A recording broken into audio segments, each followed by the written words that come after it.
Yeah, obviously good start. I think we've moved on. Huge match tomorrow night and another huge one on Saturday. And then before we meet again, Nebraska on Tuesday. So a big week ahead. USC is unique. They played the same team twice last week. So scouting's a little bit different, that you see how they matched up against one team rather than multiple teams. Athletic group, really good setter. Yeah, they're playing really good volleyball. Kansas State lost a heartbreaker to a good UC Davis team, but is playing good volleyball. Really talented setter on that team too. That's a big regional battle for us. We recruited a lot against Kansas State. We've got a lot of Kansas kids, so we're gonna be in for it again. And kudos to our crowd. I thought this weekend is one of the best consistent atmospheres for 3 great matches. So hopefully that'll continue into the weekend. Questions? I know you said you had moved on from the weekend, but really quick, you were so complimentary of those 3 teams before the Blue Jay Invitational. For you guys to go 9-0 and not drop a set, what do you think that said about you guys on opening weekend? Well, some of those sets could have gone either way. Thought we were good at end game, so that's good. I just think the first weekend is such a trap shoot. You maybe come out and you play well, or maybe you fall apart. I've had it both ways. I think the exhibition match is transformational now for us. Usually, a lot of times my lineup changes from the exhibition to the starting match, so those things help a lot. But no, I think we have some good pieces. I just think, we told the team we're doing a lot of good things, but we still have a long way to go. So don't get complacent. Winning a couple matches isn't a season. Speaking of setters, Kendra, where have you seen her pick up from where she left off, and just getting to see the performance she put together last weekend? Kendra is a coach on the court. It's so fun to coach her because a lot of our things aren't me telling her what to do. It's discussions with her. Well, what do you think? What should we do here? And we don't always agree on how we're going to approach, but we love those discussions. So that's huge. She's, first thing out of a timeout, like, how's my set distribution? So she's really trying to get everyone involved. Physically just playing really well. Obviously, she's the whole package. She's a great setter, but her defense, I would put her up there with the best liberos in the country, and I'm not exaggerating when I say that. I had someone say she has too many digs, and I'm like, have you watched us play? Because sometimes she does take balls from players, but what she does more often is she makes plays that no one else can that they can make. Thus, her dig numbers go up. And then, she's a great blocker. She just is doing so many things well. And again, it's really fun when players like that are fun to coach, and she is. Also, some honors for Jaya on Monday. What did you make from her debut and getting her to see that recognition? Well, Jaya came out guns a-blazing against North Carolina State. She was unreal in that match. She is a total work in progress, and it's going to be fun to kind of watch her develop. She's a middle. She's played middle pretty much her whole career. She played some outside in club. I think we were a week in before she even realized that, they're playing me a lot on the right, because all of our middles play right side in practice. So anyway, we're trying to do a lot of one-on-one with her. It's back to the basics of where do you start your approach? Are you seeing the block? Things along those lines. So she's got some physical gifts. She's got a huge arm. She's got really long arms. She's obviously tall. So some of those things bode well for right side hitters.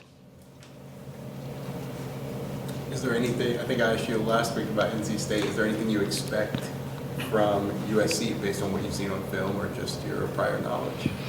Well, they've got pretty good offensive parity. They get their middles involved a lot. Their setter can distribute from all over the place.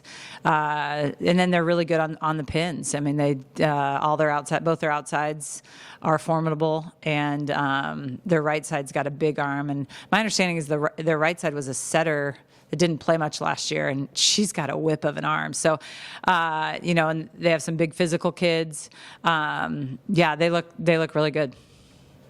Allie didn't play a ton last year against you, but how do you think she's fit into that, and what do you see on tape from her that could present a challenge? Yeah, Batenhorst has been a great player since we watched her in high school, so she's outstanding. It looks like she's really carrying a lot of load for them, both in the front and back row. Yeah, I mean, she's one of their go-tos for sure, and I think the different role from her time at Nebraska is she's doing it as a passer and a back row attacker in addition to a front row player. We've seen like 1, 2, 4, maybe 6 lose this week in the polls. Yeah. Is this kind of like, what do you think about the landscape of parity in college volleyball this year in particular, maybe compared to a couple of years in the past or whatever it might be? Well, I was rooting for Nebraska and Louisville last night because we play them. You know, you always want teams you play to have success. But if I look beyond Creighton volleyball, it's great for our sport. I mean, you alluded to it, but the parity in our sport is continuing to get better and better. You know, it's the same thing that I talk to our players about, that everyone at this level is good. You can never go into a match and not respect them. And I think we saw that with, SMU with, a decisive win against a very good team. And then Penn State, who everyone knows is a great team, but their dismantling of Louisville, a team that has beat several other phenomenal teams earlier.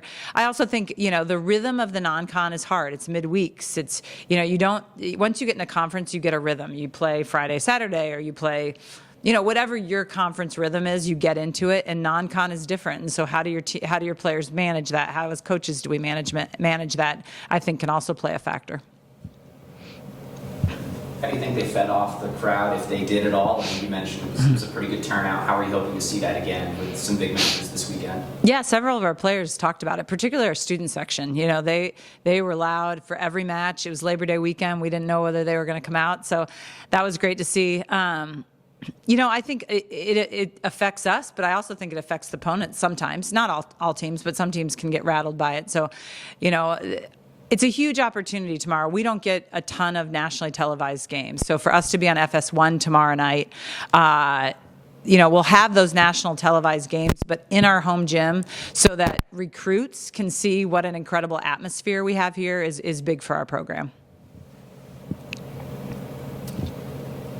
About the thrill of playing on National Cheese Pizza Day? Yeah, I prefer pepperoni, so I'm not really into it. If you could break one world record of your choosing, what would it be? I am not, John, I'm not good at these questions. I don't know. Fair enough. I need prep time. I like that. I like to have thought out answers to things like that. Yeah. The world's largest bowl of soup or something. You obviously didn't have a well thought out answer either. Just kidding. Everybody else is like 100-meter dash. Caleb, you should ask our tech coordinator. Caleb Sharman would have great answers to questions like those. Anything else? Thank you. Thanks, guys. Thanks, guys. Thank you.